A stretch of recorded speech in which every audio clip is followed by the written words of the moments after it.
Hello students, good morning. Chemistry की online class में आप सब बच्चों का हार्दिक स्वागत है। मैं उम्मीद करता हूँ आप घर पे सेफ होंगे और सुरक्षित होंगे और कोविड-19 की जो गाइडलाइन है उसकी आप पालना कर रहे होंगे। फिलहाल हम बात करते हैं अपने टॉपिक की। हम बात करें चैप्टर सेकंड और इस चैप्टर का नाम था एटॉमिक स्ट्रक्चर। और इस चैप्टर में काफ़ी इंपॉर्टेंट बातें मैंने आपके साथ डिस्कस की थी। थॉमसन के परमाणु मॉडल के बारे में, रदरफोर्ड के परमाणु मॉडल के बारे में और बोहर के परमाणु मॉडल के बारे में, जिसमें सबसे ज़्यादा जो इंपॉर्टेंट मॉडल था वो बोहर का परमाणु मॉडल था। इसमें मैंने आपको रेडियस कैसे निकालते हुए बताया था, वेलोसिटी कैसे निकालते हुए बताया था, एनर्जी कैसे निकालते हुए बताया था। इसके अलावा मैंने आपको फ्रीक्वेंसी कैसे निकालते हैं, टाइम पीरियड कैसे निकालते हैं और एनर्जी के जो डिफरेंस है या लैम्डा के जो डिफरेंस है वो किस प्रकार फाइंड आउट करते हैं, वो सारी बातें मैंने आपके साथ डिस्कस की थी। जितना भी मैं इस टॉपिक को ले जा सकता था बेसिक लेवल से एडवांस लेवल तक, वो सारी बातें मैंने इस टॉपिक के लिए आपके साथ इससे पहले वाले लेक्चरों में डिस्कस कर दी। किसके ऊपर? बोहर के परमाणु मॉडल के ऊपर। लेकिन मैंने आपको बताया था कि हर मॉडल की कुछ ना कुछ क्या रह जाती है, कमी रह जाती है। और बोहर के परमाणु मॉडल की कमी क्या रही कि ये जो बोहर का जो परमाणु मॉडल है केवल और केवल सिंगल इलेक्ट्रॉन सिस्टम पर काम करता है। मल्टी इलेक्ट्रॉनिक सिस्टम के लिए, यानी जिनके अंदर इलेक्ट्रॉनों की संख्या एक से ज़्यादा होती है, उनके लिए बोहर का परमाणु मॉडल सही नहीं होता। उसके लिए एक नया मॉडल दिया गया है, उसे बोलते हैं क्वांटम मैकेनिकल मॉडल। उसे बोलते हैं क्वांटम यांत्रिकी मॉडल या क्वांटम मैकेनिकल मॉडल। और इसके अलावा एक बात मैंने आपको और बताई थी कि जो बोहर का परमाणु मॉडल है वो स्पेक्ट्रम की बात नहीं करता है, यानी वो हाइड्रोजन स्पेक्ट्रम और समझाता है कि हाइड्रोजन का स्पेक्ट्रम कैसे बनता है। और ये आप बात मान के चलो कि जो हाइड्रोजन स्पेक्ट्रम है वो काफ़ी इंपॉर्टेंट टॉपिक है भाई, अपने आप में काफ़ी इंपॉर्टेंट और काफ़ी बेसिक टॉपिक भी है। उसे आप आसानी सीख पाओगे। मैं उसी टॉपिक ही नहीं कह रहा, ये पूरा का जो पूरा चैप्टर है, ये चैप्टर आप ये मान के चलो, ये तो एटॉमिक स्ट्रक्चर और इससे आगे आने वाले जो दो चैप्टर हैं, एक तो पीरियोडिक टेबल और एक केमिकल बॉन्डिंग, ये आपकी इनऑर्गेनिक केमिस्ट्री की जान कहलाएंगे भाई। अगर आपको ये तीनों चारों चैप्टर आते हैं, mole concept, atomic structure, chemical bonding और पीरियोडिक टेबल, तो आप ये समझो आपका 70% इनऑर्गेनिक केमिस्ट्री का पोर्शन जो है यहाँ से लेकर 12th तक का वो क्या हो जाएगा, कंप्लीट हो जाएगा। तो जो भी टॉपिक आपको पढ़ाए जा रहे हैं उनको आप तरीके से पढ़िए और कोई डाउट आता है तो मुझसे जरूर पूछिएगा भाई। क्लियर बात है? तो बिना बात के हम टॉपिक को स्टार्ट करते हैं। आज का हमारा जो टॉपिक है वो टॉपिक है भाई स्पेक्ट्रम। क्या है अपने पास? स्पेक्ट्रम। आज का हमारा टॉपिक क्या है? आज का टॉपिक हमारा है जी स्पेक्ट्रम। कौन सा स्पेक्ट्रम? ये मैं कहूंगा इसे बोलते हैं इलेक्ट्रोमैग्नेटिक स्पेक्ट्रम। कौन सा spectrum? Electromagnetic spectrum. Electromagnetic spectrum, ये है अपना टॉपिक। आज का टॉपिक क्या है अपने पास? Electromagnetic spectrum. देखो मैं आपसे ये कह रहा था, हमको पढ़ना ये था भाई, हमें कौन सा स्पेक्ट्रम पढ़ना है? हमें पढ़ना है हाइड्रोजन स्पेक्ट्रम। कौन सा स्पेक्ट्रम पढ़ना है? हमें पढ़ना है हाइड्रोजन स्पेक्ट्रम। कौन सा स्पेक्ट्रम? Hydrogen spectrum. लेकिन हाइड्रोजन स्पेक्ट्रम को पढ़ने से पहले आपको इलेक्ट्रोमैग्नेटिक स्पेक्ट्रम के बारे में जानकारी होनी चाहिए, क्योंकि इस स्पेक्ट्रम का इस पे जाकर काफी असर पड़ने वाला है। तो पहले तुमको ये बताऊंगा कि स्पेक्ट्रम होता क्या है या इलेक्ट्रोमैग्नेटिक स्पेक्ट्रम क्या होता है। उसके बाद हम जो हमारा मेन टॉपिक है उस टॉपिक का नाम क्या है? Hydrogen spectrum. इसकी हम चर्चा करेंगे। तो पहले कौन सा टॉपिक पढ़ेंगे हम? स्पेक्ट्रम। कि स्पेक्ट्रम होता क्या है। तो पहले मैं देख लूं आपको कैमरे में क्लियर दिख रहा है, नहीं दिख रहा? क्लियर है जी। तो बात स्टार्ट करते हैं। यानी हमको आज पढ़ना है पहले स्पेक्ट्रम के बारे में, उसके बाद हम डिस्कस करेंगे हाइड्रोजन स्पेक्ट्रम के बारे में। कोई डाउट? तो बिना बात के स्टार्ट करते हैं इलेक्ट्रोमैग्नेटिक स्पेक्ट्रम। नाम से पता लग रहा है। सबसे पहले बताऊं मैं आपको ये कि स्पेक्ट्रम सर होता क्या है। स्पेक्ट्रम होता क्या है? अगर मैं इंग्लिश में बात करूं तो इसका एक लाइन मतलब होता है इंप्रेशन ऑफ लाइट। क्या होता है? Impression of light. Impression of light, यानी किसी भी लाइट का जो इंप्रेशन होता है, यानी आप ये मान के चलो स्पेक्ट्रम कुछ नहीं होता, इंप्रेशन ये होता। स्पेक्ट्रम क्या होता है? किसी भी चीज को अगर आप रेगुलर घटते क्रम में या रेगुलर बढ़ते क्रम में व्यवस्थित करोगे, किसी भी चीज को अगर आप रेगुलर तरीके से घटते क्रम में, जैसे बड़ा छोटा छोटा छोटा छोटा छोटा छोटा या छोटा छोटा छोटा ऐसे करते बड़े चलते हैं ना, आरोही क्रम और अवरोही क्रम आपने गणित में पढ़े होंगे, बढ़ता क्रम घटता क्रम देखा है आपने। यानी किसी भी चीज को रेगुलर तरीके से अरेंज करना, यानी या तो बढ़ता हुआ क्रम होना चाहिए या घटता हुआ क्रम होना चाहिए। जो वो तरीका आता है उस तरीके को बोलते हैं स्पेक्ट्रम। आपने देखा होगा कि जब भी जैसे हथियारों की चोरी पकड़ी जाती है, देखा होगा आपने, इस चीज को देखा भी होगा, महसूस भी किया होगा कि जब भी कभी किसी चीज के हथियार पकड़े जाते हैं तो जो पुलिस वाले होते हैं उस टेबल के ऊपर हथियारों कैसे जमाते हैं। देखा होगा आपने कि हमारे पास टेबल होती है, इस टेबल के ऊपर क्या जमाते हैं? हथियारों को। पहले यहाँ पे छोटी बंदूक, फिर से बड़ी बंदूक, फिर बड़ी बंदूक, फिर से बड़ी बंदूक, ऐसे करते करते हथियारों को जमाते ही नहीं जमाते, यानी छोटी से लेके बड़ी तक, यानी एक छोटा बड़ा बड़ा उससे बड़ा ऐसे करके मैं कहूंगा रेगुलर तरीके से जमाते हैं। या सबसे पहले बड़ी बंदूक, उसके बाद छोटी भी छोटी भी छोटी भी छोटी भी छोटी, इस प्रकार जो तरीका बनता है ना किसी भी चीज को रेगुलर तरीके से जमाने का जो तरीका है वो तरीका कहलाता है स्पेक्ट्रम। क्या कहलाता है? स्पेक्ट्रम। अब हमको यहां बंदूकें जमानी है नहीं, हम किसकी बात कर रहे हैं? इलेक्ट्रोमैग्नेटिक स्पेक्ट्रम की, यानी इलेक्ट्रोमैग्नेटिक जो रेडिएशन है, विद्युत चुंबकीय जो तरंगे हैं उनको रेगुलर तरीके से जमाना। मैं क्या कह रहा हूं? मैंने क्या बताया स्पेक्ट्रम क्या होता है? किसी भी चीज को रेगुलर तरीके से जमाने का जो तरीका होता है, या तो आप बढ़ता हुआ क्रम ले लो या आप घटता हुआ क्रम ले लो, जो जमाने का तरीका है उस तरीके को बोलते हैं स्पेक्ट्रम। क्या बोलते हैं उसे? स्पेक्ट्रम। बात क्लियर है? स्पेक्ट्रम क्या होता है? किसी भी चीज को रेगुलर तरीके से यानी नियमित तरीके से जमाने का जो क्रम होता है उस क्रम को बोलते हैं स्पेक्ट्रम। क्या बोलते हैं उसे? स्पेक्ट्रम। यानी आप छोटे से बड़ा ले जाओ या बड़े से आप छोटी तरफ बढ़ो, रेगुलर अगर आपने क्रम मेंटेन किया है तो उसे आप बोलोगे स्पेक्ट्रम। वापस बोल रहा हूं, किसी भी चीज को रेगुलर तरीके से जमाने का जो क्रम होता है, नियमित तरीके से जमाने का जो क्रम होता है उसे बोलते हैं स्पेक्ट्रम। क्या बोलते हैं उसे? स्पेक्ट्रम। अब यहां किसकी बात कर रहे हैं? Electromagnetic spectrum. इसका मतलब क्या होगा? इसका मतलब क्या होगा? यानी इलेक्ट्रोमैग्नेटिक वेव। कौन सी वेव? इलेक्ट्रोमैग्नेटिक वेव, यानी वैद्युत चुंबकीय तरंगों को व्यवस्थित रूप से जमाना। वैद्युत चुंबकीय तरंगों को व्यवस्थित रूप से जमाने का जो तरीका है वो कहलाता है इलेक्ट्रोमैग्नेटिक स्पेक्ट्रम। क्या कहलाता है? Electromagnetic spectrum. बात समझ आ गई आपको? स्पेक्ट्रम क्या होता है? किसी भी क्वांटिटी को या किसी भी मैटर को रेगुलर तरीके से जमाने का जो क्रम होता है उसे बोलते हो आप स्पेक्ट्रम। इलेक्ट्रोमैग्नेटिक स्पेक्ट्रम क्या होगा? वैद्युत चुंबकीय तरंगों को नियमित रूप से व्यवस्थित करने का जो क्रम होता है उस क्रम को बोलते हैं इलेक्ट्रोमैग्नेटिक स्पेक्ट्रम। क्या बोलते हैं? Electromagnetic spectrum. अब इलेक्ट्रोमैग्नेटिक वेव को आप कैसे जमाओगे? आप जानते हो वेव के पास क्या होती है? एनर्जी होती है, उसके पास लैम्बडा होता है यानी वेवलेंथ होती है, उसके पास फ्रीक्वेंसी होती है, उसके पास टाइम पीरियड होता है, और भी काफी सारी, जैसे वेव नंबर होता है, इसके अलावा और भी काफी सारी चीजें बताई थी मैंने आपको, एम्पलीट्यूड होता है। इनके बढ़ते हुए क्रम में या इनके घटते हुए क्रम में जमाने का जो क्रम होता है उस क्रम को क्या बोलते हैं भाई? Electromagnetic spectrum. बात समझ आ गई मेरे को? बात समझ आ गई आपको कि इलेक्ट्रोमैग्नेटिक स्पेक्ट्रम क्या होता है? क्या होता है इलेक्ट्रोमैग्नेटिक स्पेक्ट्रम? कि इलेक्ट्रो यानी वैद्युत चुंबकीय तरंगों को व्यवस्थित रूप से जमाने का जो क्रम होता है उसको बोलते हैं इलेक्ट्रोमैग्नेटिक स्पेक्ट्रम। हम जानते हैं कि वैद्युत चुंबकीय तरंगों के पास क्या होती है? या तो एनर्जी होती है, या वेवलेंथ होती है, या फ्रीक्वेंसी होती है, टाइम पीरियड होता है, वेव नंबर होता है, एम्पलीट्यूड होता है। तो इनका या तो बढ़ता हुआ क्रम ले लो या इनका आप घटता हुआ क्रम ले लो, और इनके द्वारा जो एक पैटर्न बनेगा उस पैटर्न को बोलते हैं इलेक्ट्रोमैग्नेटिक स्पेक्ट्रम। कहानी क्लियर है? पहली बात तो ये कि सर स्पेक्ट्रम क्या होता है? तो स्पेक्ट्रम क्या होता है?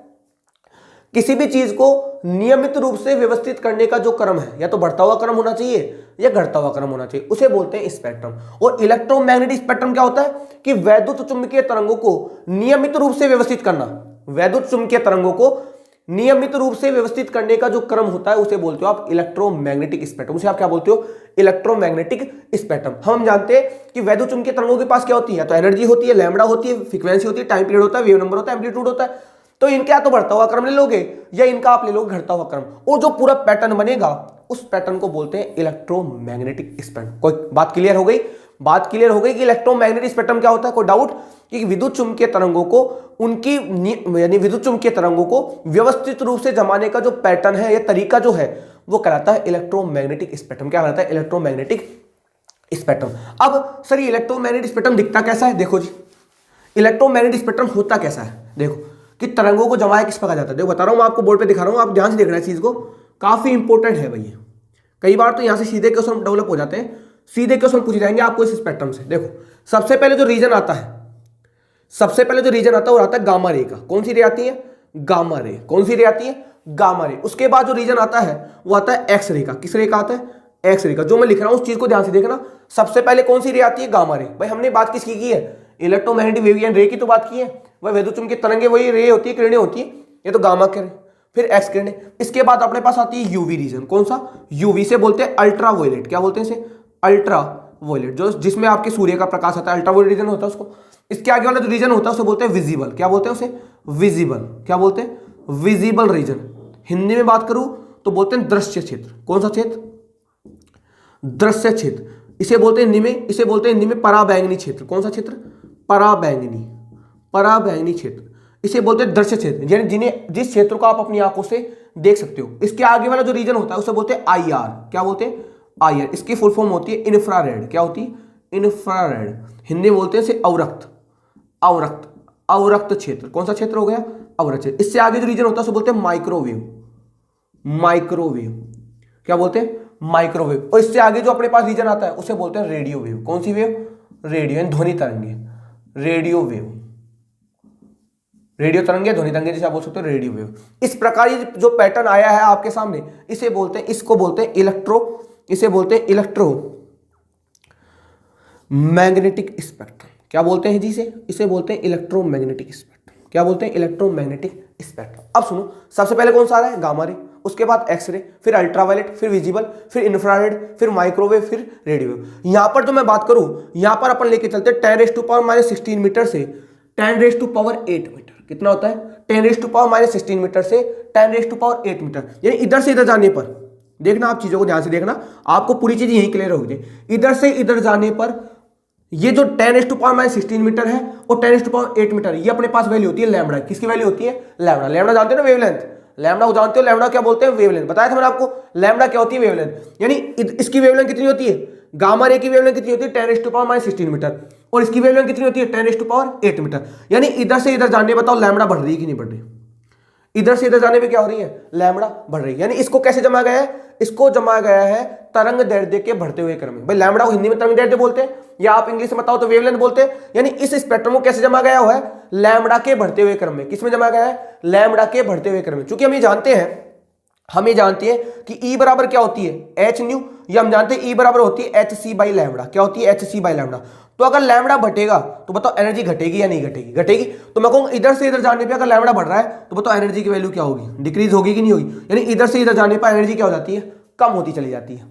इधर से इधर जाने पर एनर्जी क्या होती चली जाती है? कम। और अगर एनर्जी कम होगी, बताओ फ्रीक्वेंसी भी कम होगी कि नहीं होगी? तो इधर से इधर जाने, बताओ फ्रीक्वेंसी की वैल्यू भी क्या हो जाती है? डिक्रीज होती चली जाती है। क्या होती चली जाती है? डिक्रीज। क्या होती चली जाती है? डिक्रीज। और तुम ये भी जानते हो, चूंकि हम जानते हैं न्यू बराबर क्या होता है? 1/T होता है कि नहीं होता?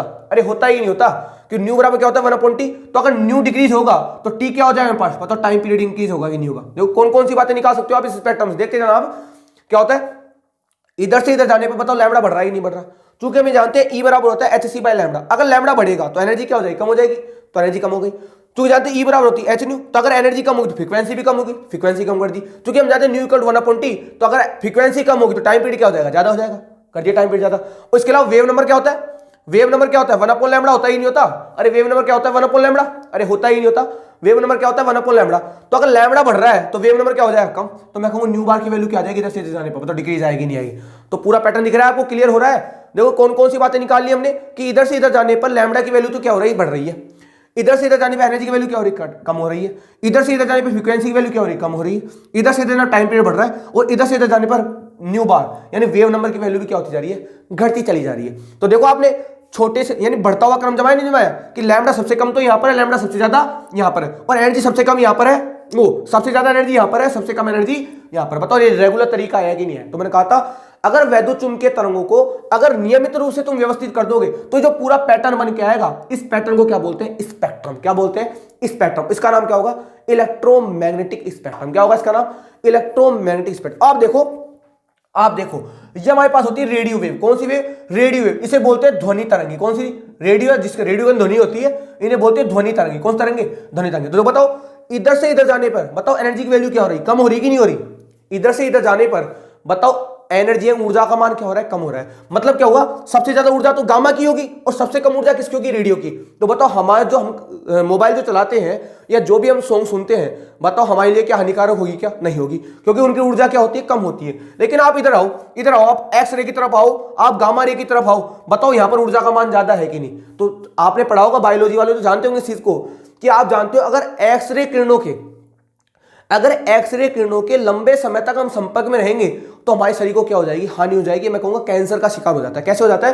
क्योंकि इन किरणों की एनर्जी क्या हो जाती है? बहुत ज्यादा होती है, जो हमारे शरीर के लिए क्या होती है? हार्मफुल होती है, हानिकारक होती है। क्योंकि हम जानते हैं इधर तो एनर्जी का मान ज्यादा होता है, इधर एनर्जी का मान क्या होता है? कम होता है। तो हम ये जानते हैं इधर कौन सी किरणें होती है? रेडियो किरणें, ध्वनि तरंगे होती है। तो ये जो तरंगे होती है हमारे लिए हानिकारक नहीं होती, जबकि ये तरंगे हमारे लिए क्या होती है?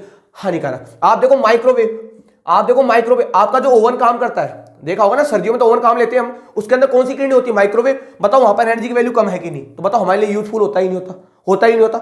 समझ गए बात? ये तरंगे क्यों काम ले रहे हैं? क्योंकि इनकी एनर्जी का मान क्या होता है? कम। और जिनके लिए एनर्जी का मान कम होगा, जिसके लिए एनर्जी का कम होगा, वो हमारे लिए क्या होंगी? लाभदायक होंगी। लेकिन इधर आ जाओ, इधर एनर्जी का मान ज्यादा है, इसलिए ये तरंगे हमारे लिए क्या होती है? हानिकारक होती है। बात समझ आ रही है आपको? समझ में आई? और ये जो पूरा का पूरा पैटर्न मैंने आपके सामने जो बोर्ड पे बनाया है, इसको बोलते हैं इलेक्ट्रोमैग्नेटिक स्पेक्ट्रम। क्या बोलते हैं? इसे बोलते हैं हम इलेक्ट्रोमैग्नेटिक स्पेक्ट्रम। ध्यान से देख लीजिए आप, इसे बोलते हैं इलेक्ट्रोमैग्नेटिक स्पेक्ट्रम। अब सुनो, इनमें से आपको किसी चीज को टेंशन लेने की आवश्यकता नहीं है, आपको केवल केवल इस रीजन से मतलब है। किस रीजन से? विजिबल रीजन से। क्योंकि ये कौन सा क्षेत्र है? दृश्य क्षेत्र, यानी ऐसा क्षेत्र जिसे तुम तुम्हारी आंखों से देख सकते हो, बाकी और क्षेत्रों को तुम्हें देखना पॉसिबल नहीं है।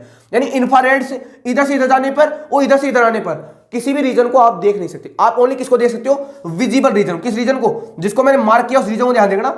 आप केवल और केवल विजिबल रीजन को देख सकते हो, इसके अलावा कोई भी रीजन आपके लिए देखा, यानी आप किसी भी रीजन को इसके अलावा देख नहीं। जब तुमने लिखा है इसको, इसे बोलते हैं दृश्य क्षेत्र। क्या बोलते हैं इसे? दृश्य क्षेत्र। यानी ये जो रीजन है, कहां से कहां तक का, देखो ध्यान से, इसे बोलते हैं विजिबल रीजन। कौन सा रीजन है? ये अपने पास होता है, ये जो इसको बाहर निकाल दिया मैंने, ये रीजन कहलाता है विजिबल रीजन। कौन सा रीजन है? Visible region. कौन सा रीजन हो गया? Visible region. देखो इसके लिए मैं कुछ इंपॉर्टेंट बातें करने वाला हूं यहां पर। ये कौन सा क्षेत्र हो गया? इधर लिख देता हूं इसको। तो ये बनाया जो क्या है अपने पास, ये सबका सब क्या है? Electromagnetic spectrum. हम जानते हैं ई बराबर होती है एच न्यू और ई बराबर होती है एच सी बाई लैम्बडा। ठीक है, लैम्बडा बढ़ेगी तो एनर्जी कम होगी, एनर्जी कम होगी तो फ्रीक्वेंसी भी क्या हो जाएगी मेरे पास? कम हो जाएगी।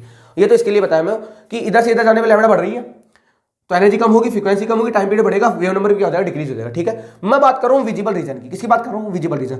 विजिबल रीजन क्या है? यहां से लेके यहां तक का। बताओ, ये तो रीजन होगा विजिबल रीजन। भाई इससे पहले अल्ट्रावायलेट होता है और इससे आगे इंफ्रारेड। तो यहां से यहां तक का रीजन कौन सा होगा? विजिबल रीजन, जिसे आप अपनी आंखों से देख सकते हो। और यहां पर क्या होते हैं? 7 कलर होते हैं। देखो कौन कौन से? VIBGYO, इसे बोलते हैं विबग्योर। आपने पढ़ा भी होगा 9th 10th में। इसे बोलते हैं विबग्योर। क्या बोलते हैं? वी का मतलब होता है वायलेट। क्या होता है? वायलेट। इसे बोलते हैं बैंगनी। क्या बोलते हैं? बैंगनिया।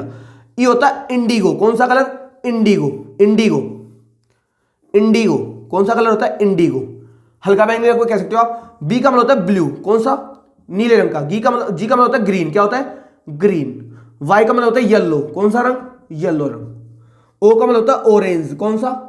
ऑरेंज। Orange, orange. और रेड का, आर का मतलब होता है रेड। क्या होता है? रेड। ये 7 कलर देखो आप, यानी ये जो विजिबल रीजन होता है, इस रीजन में कितने कलर होते हैं? 7, जिनको आप अपनी आंखों देखते हो। वायलेट होता है, एक इंडिगो होता है, एक ब्लू होता है, एक ग्रीन होता है, एक येलो होता है, एक ऑरेंज होता है, एक अपने पास कौन सा होता है? रेड। ये 7 के 7 कलर इस विजिबल रीजन में होते हैं, जिनकी लेंथ, अगर मैं इसकी बात करूं ना, यहां से यहां तक के एरिया की, अगर मैं यहां से यहां तक की बात करूं तो ये अपने पास होता है 400 नैनोमीटर से। देखो ध्यान से, मैं किसकी बात कर रहा हूं? 400 नैनो। ये नैनोमीटर में वैल्यू है। ये वैल्यू तो किसमें थी? मीटर में। किसमें थी? मीटर में। मीटर कितना था अपने पास? 10⁻16 से 10⁸ मीटर। नैनोमीटर में कितना होगा? ओनली फॉर ओनली किसकी बात कर रहा हूं मैं? Only for only visible region की बात कर रहा हूं, क्योंकि ये बातें आपसे कॉम्पिटिटिव एग्जाम पूछी जाती है कि विजिबल रीजन का रीजन कितना होता है? 400 नैनोमीटर से 750 नैनोमीटर। कितना होता है? 750 नैनोमीटर। 400 नैनोमीटर से 750 या 700 नैनोमीटर के लगभग होता है। और अगर आप एंगस्ट्रम में लेके चलोगे तो 4000 एंगस्ट्रम से 7500 एंगस्ट्रम, इतना रीजन होता है ये विजिबल रीजन। ये होता है अपने पास विजिबल रीजन। यानी विजिबल जो रीजन है नैनोमीटर में कितना होता है? 400 से 750, और एंगस्ट्रॉम में कितना होता है? 4000 से 7500 एंगस्ट्रॉम। इस चीज को आप ध्यान रखना, ये बात काफी इंपॉर्टेंट है भाई। ये बात कॉम्पिटेटिव एग्जाम में कई बार पूछी जाती है कि बताओ दृश्य जो क्षेत्र होता है उसकी प्रयास कितनी होती है? तो कितना होगा? 400 नैनोमीटर से 750 नैनोमीटर, या 4000 एंगस्ट्रॉम से 7500 एंगस्ट्रॉम। ध्यान से देख लीजिए। और ये रीजन वो रीजन है जिसे आप अपनी आंखों से देख सकते हो। ये वो रीजन है जिसे आप अपनी आंखों से देख सकते हो। इस रीजन को बोलते हैं विजिबल रीजन। क्या बोलते हैं? Visible region. क्लियर बात है? जिसके अंदर कितने कलर होते हैं? 7 कलर होते हैं। VIBGYOR, यानी violet, indigo, blue, green, yellow, orange and red. उसका रेंज कितनी होती है? 400 नैनोमीटर से 750 नैनोमीटर, या 4000 एंगस्ट्रॉम से 7500 एंगस्ट्रॉम। क्लियर बात हो गई? बात समझ में आ गई आपको? तो देखो, सबसे पहले कौन सी आती है? गामा रे, फिर एक्सरे, फिर अल्ट्रावायलेट, फिर विजिबल, फिर इंफ्रारेड, फिर माइक्रोवेव, फिर रेडियो वेव। इधर से इधर जाने पर लैम्बडा का मान क्या हो रहा है? बढ़ रहा है, तो एनर्जी का मान क्या कम होगा? क्योंकि लैम्बडा बढ़ती है तो एनर्जी कम होती है, एनर्जी कम होती है फ्रीक्वेंसी कम होती है, फ्रीक्वेंसी कम होती है टाइम पीरियड बढ़ता है, और अगर लैम्बडा बढ़ता है तो मतलब वेव नंबर क्या हो जाता है? कम हो जाता है। बता दिया मैंने आपको। फिर बताया मैंने आपको विजिबल रीजन को आप अपनी आंखों से देख सकते हो। इसके अंदर 7 कलर होते हैं, violet, indigo, blue, green, yellow, orange, red. और यहाँ से जो इसकी रेंज होती है 400 नैनोमीटर, 750 नैनोमीटर, या आप कह सकते हो 4000 एंगस्ट्रॉम से 7500 एंगस्ट्रॉम। बात क्लियर है? ये बात हो गई भैया इलेक्ट्रोमैग्नेटिक स्पेक्ट्रम के बारे में। देख लीजिए अब, ये बात किसके बारे में हो गई? ये बात कर ली मैंने इलेक्ट्रोमैग्नेटिक स्पेक्ट्रम के बारे में। देख लो आप स्पेक्ट्रम, थोड़ा लार्ज कर देता हूं ताकि आपको बातें समझ में आ जाए। देख लो आप स्पेक्ट्रम को तरीके से देख लीजिए आप। देख लो आप कि रीजन कहां से कहां तक का होगा। ये रीजन होगा भैया 450 नैनोमीटर से 750 नैनोमीटर, आप कह सकते हो 4000 एंगस्ट्रॉम से 7500 एंगस्ट्रॉम।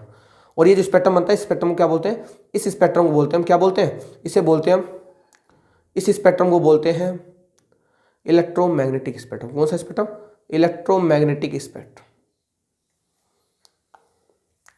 इसे बोलते हैं हम इलेक्ट्रोमैग्नेटिक स्पेक्ट्रम। क्लियर है आपको चीज, क्लियर है आपको ये चीज कि इसे क्या बोलते हैं हम, इलेक्ट्रोमैग्नेटिक स्पेक्ट्रम। कोई डाउट, समझिए बात। तो किसी, मैंने क्या कहा था इलेक्ट्रो स्पेक्ट्रम के बारे में, क्या था, किसी भी चीज को रेगुलर तरीके से जमाने का जो क्रम होता है उसे बोलते हैं स्पेक्ट्रम, और वैद्युत के तरंगों को व्यवस्थित रूप से जमाने का जो क्रम उसे क्या बोलोगे आप, इलेक्ट्रोमैग्नेटिक स्पेक्ट्रम। और इसे जमाएं कैसे, मैंने बताया था लैम्बडा के बढ़ते हुए क्रम में या एनर्जी घटते हुए क्रम में, फ्रीक्वेंसी, टाइम पीरियड, फ्रीक्वेंसी, जो भी आप लेना था वो देख लेना आप। तो मैं कहूँगा सबसे ज़्यादा एनर्जी यहाँ होगी, सबसे कम एनर्जी यहाँ होगी। ये अपने लिए हार्मफुल होगी, हमारे लिए क्या होगी, हेल्पफुल होगी, लाभदायक होगी। बातें क्लियर है। ये बात होगी हमारे पास स्पेक्ट्रम के बारे में। किसके बारे में बात होगी, इलेक्ट्रोमैग्नेटिक स्पेक्ट्रम के बारे में। क्लियर है बात। अब मैं बात करता हूँ इससे आगे, क्योंकि हमको तो यहाँ पर केवल और केवल किसके बारे में जानना है, only for only visible region के बारे में। कि विजिबल रीजन कहाँ से कहाँ सकता है, 400 से लेकर 750 नैनोमीटर या 4000 एंगस्ट्रॉम से 7500 एंगस्ट्रॉम। बात क्लियर है। अब बात करते हैं इससे आगे, क्योंकि हमको कौन सा टॉपिक पढ़ना है, हमको पढ़ना है जी हाइड्रोजन स्पेक्ट्रम। कौन सा स्पेक्ट्रम पढ़ना है हमको पढ़ना है हाइड्रोजन स्पेक्ट्रम। कौन सा स्पेक्ट्रम, हाइड्रोजन स्पेक्ट्रम। और हाइड्रोजन स्पेक्ट्रम को पढ़ने के लिए मुझे इन चीजों के बारे में आपको बताना काफी जरूरी था, जो मैंने आपको बता दिया है। कहानी क्लियर है, कहानी के लिए। अब देखिए आप थोड़ा सा आगे इसके बारे में, और इसके आगे हम डिटेल में डिस्कस करेंगे। इसको आप देख लेना, इसको आप लिख लेना इस बोर्ड से कि स्पेक्ट्रम होता कैसा है।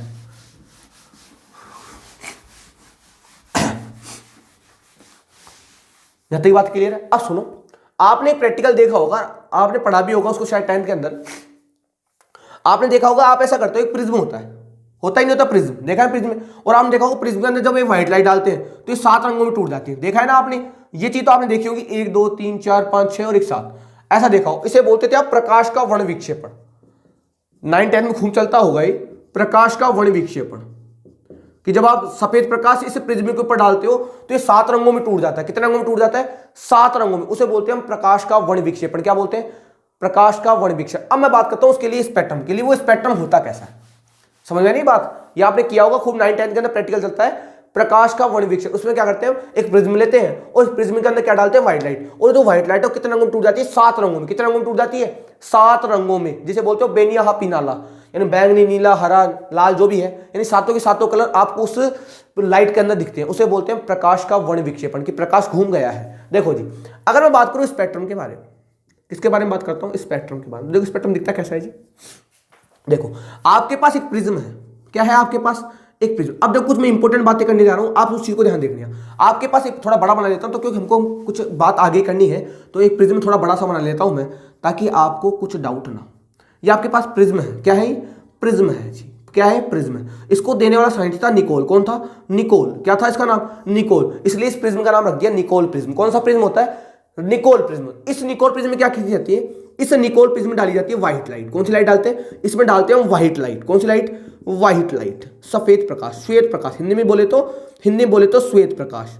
कौन सा प्रकाश, श्वेत प्रकाश। और आपको बताया जाता है कि जो श्वेत प्रकाश होता है वो 7 रंगों का मिश्रण होता है। बताया जाता है ना आपको कि जो श्वेत प्रकाश होता है कितने रंगों का मिश्रण होता है, 7 रंगों का। कैसे होता है मिश्रण, सुनो भाई। ये जो आपने व्हाइट लाइट, ये आपके पास क्या था, श्वेत प्रकाश था। ये आपके पास निकोल प्रिज्म था। जैसे आपने व्हाइट लाइट को इस निकोल प्रिज्म में डाला, तो देखो होना ये चाहिए था, ये लाइट ऐसे जानी चाहिए। देखो ये लाइट ऐसे जानी चाहिए थी, ऐसे जाके ऐसे जानी चाहिए थी, लेकिन ये लाइट ऐसे नहीं जाती, ये ऐसे जाके ऐसे टूट जाती भाई, ऐसे 7 रंगों में टूट जाएगी। थोड़ा साफ सा बना देता हूं। जाना तो उसको ऐसे था, जाती तो अकॉर्डिंग टू कॉन्सेप्ट ऐसे, लेकिन ऐसे ना जाकर ये 7 रंगों में टूट जाती। कैसे टूट जाती, 1 2 3 4 5 6 और ये 7, ऐसे 7 रंगों में टूट जाती। कौन, ये व्हाइट लाइट।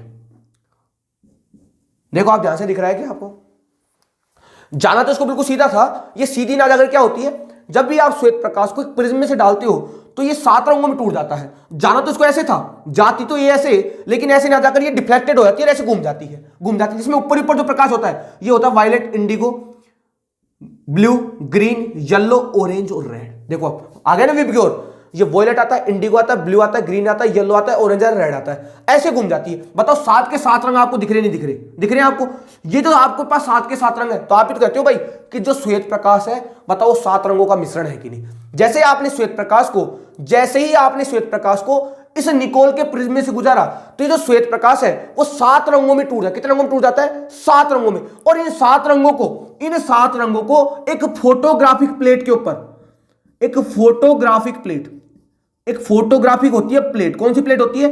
Photographic plate. अगर आपको कुछ याद हो तो मैंने जब आपको रदरफोर्ड का मॉडल पढ़ाया था तो हम क्या करते थे, हम यहां पे पर्दा लगाते थे, याद है आपको पर्दा? और पर्दा किसका था? ZNS का। किसका पर्दा था? जिंक सल्फाइड का। अरे था कि नहीं था? जिसे आप स्क्रीन बोलते, जहां पर आपका पता लगता था ना आपको कि यहां टकरा रही है, कि यहां टकरा रही है, कि यहां टकरा रही है, वहां तो पर्दा था। यहां पर क्या लगाते हैं? लगाते हैं प्लेट। कौन सी प्लेट होती है? वो होती है फोटोग्राफिक प्लेट। क्या होती है? Photographic plate. और इस फोटोग्राफिक प्लेट पर यहां पर रंग बनते हैं, देखो ऐसे रंग बनते हैं। यहां पर वॉयलेट बनेगा, यहाँ इंडिगो, यहाँ ब्लू, यहाँ ग्रीन, यहाँ येलो, यहाँ ऑरेंज और रेड। और ये जो तरीका बना है, ये आपके डंडे, आपको जो बैंड दिख रहे हैं, ये जो लाइनें दिख रही हैं, इन लाइनों को बोलते हैं, यानी ये जो पूरा का पूरा पैटर्न, इसे बोलते हैं स्पेक्ट्रम। क्या बोलते हैं? इसे बोलते हैं जी स्पेक्ट्रम। क्या बोलते हैं इसे? स्पेक्ट्रम। देखो आप ध्यान से, यानी क्या हुआ, जैसे आपने श्वेत प्रकाश को इस प्रिज्म में डाला, तो प्रिज्म में डालने के बाद ये प्रकाश जो है वो 7 रंगों में टूट जाता है। और इन 7 रंगों को आप एक फोटोग्राफी प्लेट के ऊपर रखते हो, अगर इन 7 रंगों को अगर आप एक फोटोग्राफी प्लेट के ऊपर कलेक्ट करते हो, इस फोटोग्राफी प्लेट के ऊपर कलेक्ट करते हो, तो ये जो तरीका बनता है, इस तरीके को बोलते हैं स्पेक्ट्रम। क्या बोलते हैं? इसे बोलते हैं जी स्पेक्ट्रम। क्या बोलते हैं इसे बोलते हैं स्पेक्ट्रम। बात समझ में आ रही है? बात समझ आ रही है? मैं क्या कह रहा हूं कि जैसे आपने व्हाइट लाइट को इस प्रिज्म में डाला, तो ये प्रिज्म में डालने के बाद ये व्हाइट लाइट जो है वो 7 रंगों में टूट जाएगी। और इन रंगों को अगर जैसे आप एक प्लेट के ऊपर इकट्ठा करोगे, एक पर्दे के ऊपर लोगे, तो वो जो तरीका बनेगा, उस तरीके को बोलेंगे स्पेक्ट्रम। क्या बोलेंगे उसे? स्पेक्ट्रम। जैसे आपने देखा होगा जब बारिश होती है तो बताओ आकाश में इंद्रधनुष बनता ही नहीं बनता? क्या बनता है आकाश में? इंद्रधनुष, जिसे इंग्लिश बोलते हैं रेनबो। क्या बोलते हैं? रेनबो। क्या बोलते हैं? रेनबो। आपने देखा होगा जब बारिश होती है तो आकाश में क्या बनता है? इंद्रधनुष। बताओ इस इंद्रधनुष में रंग देखे आपने? देखे ना रंग? इंद्रधनुष हमने देखा होगा कि जब आकाश में बारिश होती है तो वहां क्या बनता है? इंद्रधनुष बनता है। उसमें कितने रंग? 7 रंग होते ही नहीं होते? तो वो जो तरीका है ना, वो तरीका जो है वो आपने देखा हो, इंद्रधनुष ऐसे ऐसे बनता है। तो ये जो पूरा का पूरा जो तरीका है, इसे बोलते हैं स्पेक्ट्रम। क्या बोलते हैं? स्पेक्ट्रम। समझ में आई बात? क्या कह रहा हूं? स्पेक्ट्रम कुछ नहीं होता, लाइनों का कलेक्शन होता है कि आपने लाइनों को किस प्रकार से जोड़ा है। बात समझ में आ रही है? तो आपने क्या किया? आपने श्वेत प्रकाश लिया, उस श्वेत प्रकाश को आपने प्रिज्म में डाला और वो 7 रंगों में टूट गया, जिसको आपने फोटोग्राफी प्लेट के ऊपर इकट्ठा कर लिया। वो जो पैटर्न बना, उस पैटर्न को क्या बोलते हैं? स्पेक्ट्रम। क्या बोलते हैं उसको? स्पेक्ट्रम। अब देखो, आप जाना इसको ऐसे था, जाती थी ऐसे, लेकिन ऐसे घूम गए, तो ये जो अपने पास एंगल होगा, इस एंगल बोलेंगे थीटा। क्या बोलेंगे? थीटा। और यहां पर थीटा क्या है? यहां पर थीटा अपने पास है एंगल ऑफ डिस्पर्जन। क्या है अपने पास? Angle of dispersion. कौन सा एंगल? Angle of dispersion. यहां पर थीटा क्या है? यहां पर थीटा एंगल ऑफ डिस्पर्जन। यानी ये जाती तो ऐसे, लेकिन ऐसा ना जाकर ऐसे घूमने लग गई। देखो आप, ऐसे ना जाकर कैसे घूम गई? ऐसे। इसका थीटा ये होगा, इसका थीटा ये होगा, इसका थीटा ये होगा, इसका थीटा ये हो जाएगा, इसका थीटा ये हो जाएगा, इसका थीटा ये हो जाएगा, और इसका थीटा ये हो जाएगा। तो देखो सबसे ज्यादा थीटा कहां पर आएगा? सबसे ज्यादा थीटा किसके लिए आएगा? वॉयलेट के लिए। किसके लिए आएगा? वॉयलेट के। और सबसे कम थीटा किसके लिए आएगा? रेड के लिए। देखो कंपटीशन की बातें यहां से स्टार्ट हो जाती है। सबसे कम थीटा किसके लिए होगा? लाल लाइट के लिए। और सबसे ज्यादा थीटा किसके लिए होगा? वॉयलेट। यानी सबसे ज्यादा लाइट डिफ्लेक्टेड होगी। भाई ये कौन सा एंगल है? ये होता है डिफ्लेक्टेड एंगल। कौन सा एंगल होता है? Deflected angle. डिफ्लेक्टेड एंगल, जिससे लाइट डिफ्लेक्ट हो रही है। जाती तो ऐसे, लेकिन ऐसे ना जाएगी, ऐसे घूम गई, तो सबसे ज्यादा कौन सी लाइट घूमेगी? सबसे ज्यादा कौन सी लाइट घूमेगी? वॉयलेट वाली, क्योंकि इसका डिफ्लेक्शन एंगल ज्यादा है। और सबसे कम लाइट कौन सी घूमेगी?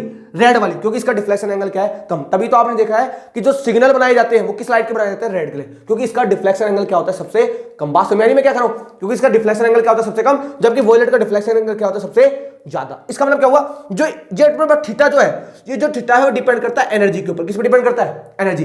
ये थीटा डिपेंड करता है न्यू के ऊपर। किस पर डिपेंड करता है? फ्रीक्वेंसी। और ये जो थीटा है वो व्युत्क्रम होते हैं लैम्बडा के। देखो जी, ये अपने पास इंपॉर्टेंट बात, यहां से काफी अच्छे क्वेश्चन बनते हैं जी। क्या है कि आपके पास जो डिफ्लेक्शन एंगल है, आपके पास जो डिफ्लेक्टेड एंगल है, ये 3 बातों पर निर्भर करता है। आने वाले प्रकाश की एनर्जी पर, उसकी फ्रीक्वेंसी पर, और उसकी लैम्बडा पर। जैसे जैसे लैम्बडा बढ़ेगी वैसे वैसे थीटा का मान क्या हो जाएगा? कम हो जाएगा। जैसे जैसे लैम्बडा बढ़ेगी वैसे वैसे थीटा का मान क्या हो जाएगा? कम हो जाएगा। समझ में आई बात? थीटा 3 बातों पर निर्भर करता है, एनर्जी पर, फ्रीक्वेंसी पर और लैम्बडा पर। जब लैम्बडा बढ़ेगी थीटा कम, फ्रीक्वेंसी बढ़ेगी थीटा बढ़ जाएगा, एनर्जी बढ़ेगी थीटा बढ़ जाएगा। बात समझ में आ रही है? बातें क्लियर है क्या आपको? समझ में आ रही है? यानी आप देखो, रेड जो लाइट है उसका थीटा कम है, और जो अपने में वायलेट लाइट है उसका थीटा क्या है? ज्यादा है। उसका थीटा क्या है? ज्यादा है। समझ में आई बात? देख रहे हैं ना आपको? अरे इधर देख लो ना आप, इधर से इधर। अरे आपको पता है विबग्योर बताया था मैंने आपको बताया था विबग्योर में क्या था? इसकी लैम्बडा तो क्या थी? इधर से इधर लैम्बडा बढ़ रही थी, नहीं बढ़ रही थी? इसकी लैम्बडा ज्यादा थी, इसकी लैम्बडा क्या थी? कम। तो देखो, इसकी लैम्बडा ज्यादा होगी तो थीटा क्या कम होगा कि नहीं होगा? अरे मैं कह रहा हूं आपके पास थीटा किस बड़ी में कहता है? 1 अपॉन लैम्बडा पे। तो इधर से इधर जाने पर, इधर से इधर जाने पर तो लैम्बडा बढ़ रही थी कि नहीं बढ़ रही थी? बढ़ रही थी। तो इधर से इधर जाने में थीटा की वैल्यू क्या हो जाएगी? बताओ, कम होगी कि नहीं होगी? देखो ना आप, थीटा क्या होता है? Inversely proportional lambda. जैसे लैम्बडा बढ़ेगा वैसे वैसे थीटा क्या हो जाएगा? कम। तो इधर से इधर जाने पे लैम्बडा बढ़ रहा है, तो इधर जाने पर थीटा की वैल्यू कम होगी कि नहीं? सबसे कम थीटा किसका आएगा? रेड का। और सबसे ज्यादा थीटा किसका आएगा जी? वॉयलेट का। किसका आएगा? वॉयलेट का। बात समझ में आ रही है आपको? समझ में आ रही बात कि स्पेक्ट्रम से कौन कौन से क्वेश्चन अच्छे बन सकते हैं? देख लीजिए आप ध्यान से बोर्ड पे कि स्पेक्ट्रम से कौन कौन सी इंपॉर्टेंट बातें यहां से निकल के आती है। समझ में आई बात? इसकी लैम्डा सबसे कम होगी तो इसकी लैम्डा क्या है? सबसे ज्यादा है तो इसका डिफ्लेक्शन एंगल सबसे कम है। इसकी लैम्डा सबसे ज्यादा है तो वो सबसे कम है तो इसकी डिफ्लेक्शन सबसे क्या होगा? ज्यादा होगा। देखो इसकी लैम्डा सबसे कम थी, इधर से इधर जाने लैम्डा बढ़ रही थी ना, यहाँ अरे देखा बताया तो हमको 400 नैनोमीटर से कहा थी 750 नैनोमीटर, इधर से इधर जाने में लैम्डा बढ़ रही थी। तो जिसकी लैम्डा ज्यादा होती है उसका थीटा कम होता है और जिसकी लैम्डा कम होती है उसका थीटा ज्यादा। देख लो आप, लैम्डा बढ़ने पर थीटा की वैल्यू क्या होती है? कम हो जाती है। बन जाएगा रिलेशन यहाँ से? बताओ यहाँ से रिलेशन बनेगा कि नहीं बनेगा? बनेगा कि नहीं बनेगा? बात समझ आ रही है आपको? बातें क्लियर है? ये होता है जी प्रकाश का वर्ण विक्षेपण, या बोलते हैं स्पेक्ट्रम। यानी जब आप श्वेत प्रकाश को एक प्रिज्म में से गुजारते हो उसे बोलते हैं Nicol prism.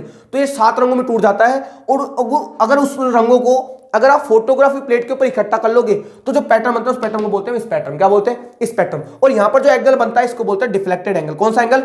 Angle of dispersion, आप बोल सकते हो डिफ्लेक्टेड एंगल। और ये किस पर डिपेंड करता है? लैम्डा पर। लैम्डा के क्या होता है? व्युत्क्रमानुपाती। अगर लैम्डा बढ़ेगी तो थीटा की वैल्यू क्या हो जाएगी? कम। दिख रहा है ना आपको कि रेड के लिए थीटा कम है और वायलेट के लिए थीटा क्या है? ज्यादा है। समझ में आई बात? बातें क्लियर है? बात समझ मेरी? कल इसके अगले वाले लेक्चर में डिस्कस करेंगे कि स्पेक्ट्रम होते कितने प्रकार के हैं, वो सारी बातें करने वाले हैं। और उसके बाद बात करेंगे हम हमारे टॉपिक की हाइड्रोजन स्पेक्ट्रम के बारे में। आज के लिए इतना ही, धन्यवाद। आप देख लीजिए स्पेक्ट्रम को कि स्पेक्ट्रम कितना इंपॉर्टेंट है और यहां से कौन कौन से क्वेश्चन बन सकते हैं भाई। क्लियर बात है? आज के लिए इतना ही, धन्यवाद।